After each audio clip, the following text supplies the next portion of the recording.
كل واحدة فيهم ليها ذوقها وليها اختيارها في تغيير بيتها. تعالي شوفي أفكارهم كلها واستفيدي انتي كمان في بيتك.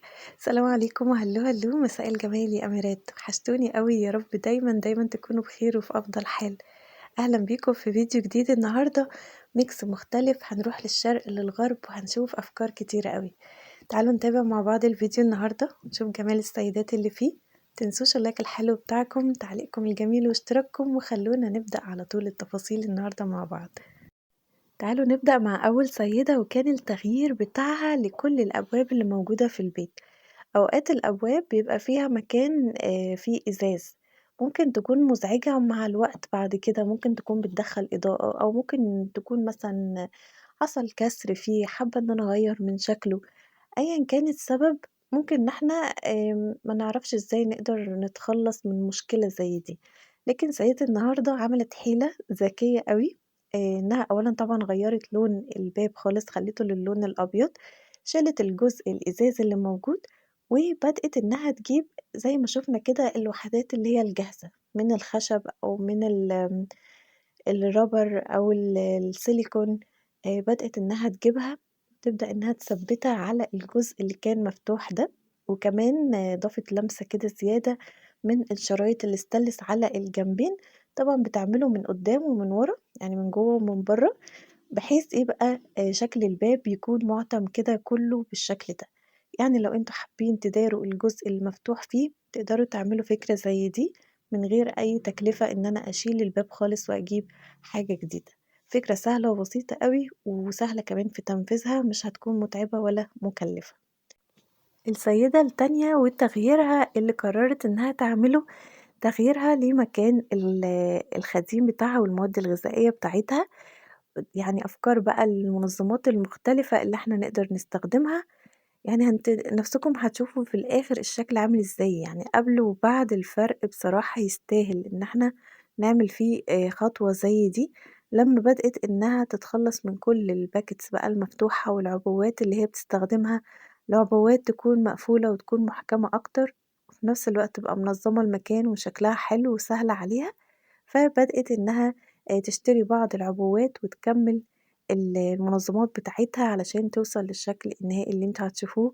لذيذ أكتر كمان إنها حبِّت تشارك أفراد الأسرة معاها، يعني تخلّي ولادها يساعدوا معاها، برضه إن هي تدّيهم شوية من التنظيمات بتاعة البيت، وكمان برضه إنهم يقدروا يعني يشاركوا معاها في التفاصيل إن هي توصل للشكل الحلو، ويشوفوا بنفسهم النتيجة قبل وبعد تكون عاملة إزاي.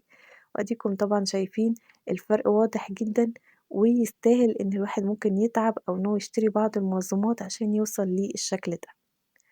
السيدة اللي بعد كده كمان سيدة عربية، حبِّت إنها تغيّر من الدولاب بتاع بناتها، الملابس بتاعتهم، اتخلّصت من الدولاب القديم وبدأت إنها تعمل لهم مجموعة من الرفوف.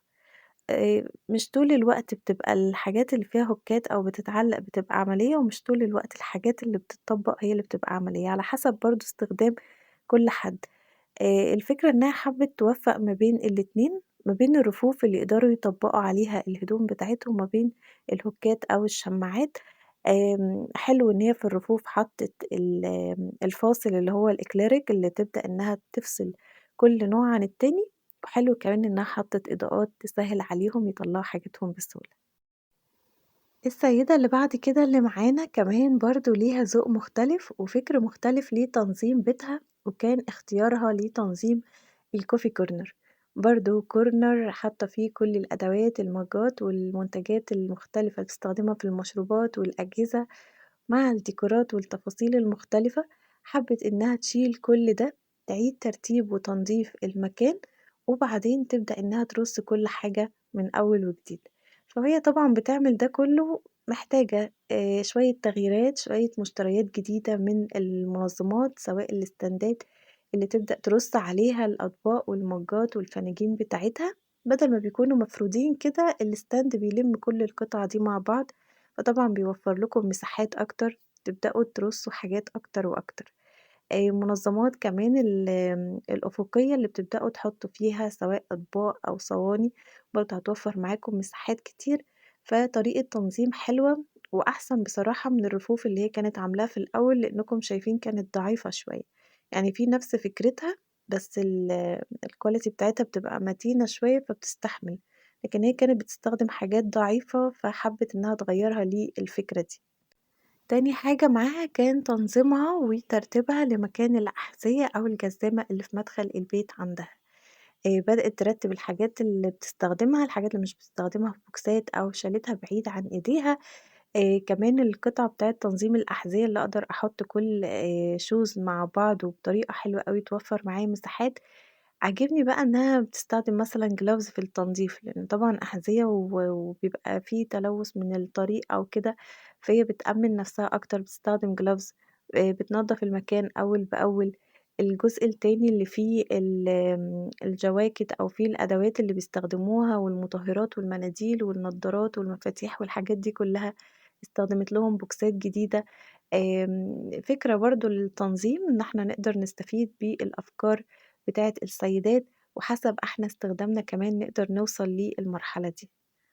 نشوف بعد كده كمان سيدة وستايل ترتيبها للحمام، مش ترتيب بقى، يعني إن إحنا ناخد لمسة كده نهائية تكون حلوة كمان حتى للحمام بتاعنا، زي مثلًا الورد زي ما كنا بنقول ممكن نضيفه على الحوض أو هنا ضافت زرع أخضر على الجزء بتاع المناديل. الجزء التاني بدأت تحط منظم على قد المساحة بتاعتها، ما يبقاش آخد مكان كبير، لكن تقدر تلِم فيه بعض الأغراض، مع بعض اللمسات من الديكورات بقى، تابلو مثلًا، الفرشة بتاعة التويلت بلاش الشكل بتاعها كده، لأ حطيتها في زي بوت كده أو زي فازة، بحيث إنها يبقى شكلها يكون لطيف أكتر. لو في بوتل بتستخدميها كمنظف، ممكن نحطها في عبوة تانية برضه هيبقى شكلها ألطف. فالشكل النهائي بُصّوا قد إيه حلو. الرفوف اللي فوق التويلت مثلًا وبعض الديكورات عليها برضه شكلها لذيذ، فآدي فكرة من أفكار تغيير أو تجديد الحمام. حمام تاني بدأت تضيف فيه المنظم الخشبي، وحلو بقى إنكم لمّا بتحطوا الأدوات اللي أنتم بتستخدموها مع بعض قطع الديكور، الشكل النهائي قد إيه بيبان حلو، فبدأت تضيف بعض الإضافات على الحوض أو المنظم اللي حطِّت فيه الفوط، يعني وبعض الأدوات اللي بتستخدمها، لكن هتلاقوا في أفكار ديكورات تانية موجودة، فخلِّت شكل التنظيم بتاعها قد إيه حلو كتير.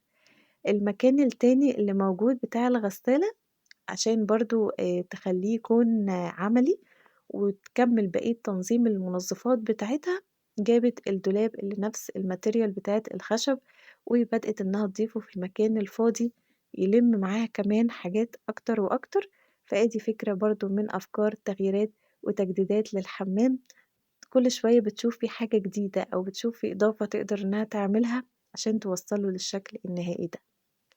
آخر سيدة معانا بقى وكان تغييرها للمطبخ بتاعها، في بعض الألوان اللي بتكون مطرقعة أوي أحمر أو موف أو أصفر أو أورنج والكلام ده كله، لكن بنرجع وبنوصل للألوان الهادية، فغيّرت من المطبخ بتاعها وعملته باللون الMint green والأبيض، شالت كل الcover اللي على الدُرَف بتاعتها وعملته دهانات من أول وجديد. فآدي برضه فكرة من أفكار التغيير. فيديو النهارده كان ميكس لسيدات مختلفة، كل واحدة عندها الحاجة بتاعتها اللي هي عايزة تجددها، فشوفوا بقى أفكارهم النهارده، وشوفوا أنتم كمان محتاجين إيه في تغييرات بيتكم، واستفيدوا بأفكارها، وخلّوها تكون ملهمة ليكم لتغييرات أكتر بكتير. يا رب يكون فيديو النهارده عجبكم، تكونوا استفدتوا بالأفكار اللي فيه، إن شاء الله بكرة في نفس الميعاد نكون مع بعض بسيدات جديدة وتفاصيل جديدة. ناخد كل حاجة حلوة لبيتنا ونخلّيه دايمًا في أفضل صورة، متنسوش اللايكات بتاعتكم، تعليقاتكم واشتراككم، بكرة إن شاء الله نكون مع بعض بإذن الله، فأشوفكم على خير الفيديو الجاي وسلام.